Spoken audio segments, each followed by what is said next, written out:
Cameraman, ona. Kuna yule jamaa anajiita Postman. Kuna maswali kidogo nataka nimuulize, sawa? Twende tumkute pale. Poa bro. Uko fiti?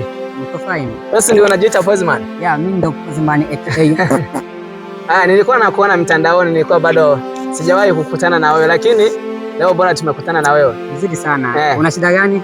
Mimi nataka nikuulize maswali kidogo mwanangu. Haina shida, niulize, mimi niko ready. Mimi ningependa kujua ni vitu gani, vitu 5 ambao unajua unapenda sana zaidi ya vitu zingine. Vitu 5? Yeah, peke yake tu. Cha kwanza napenda Mungu. Cha pili napenda ibada.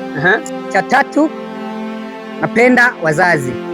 Cha 4 napenda mashabiki.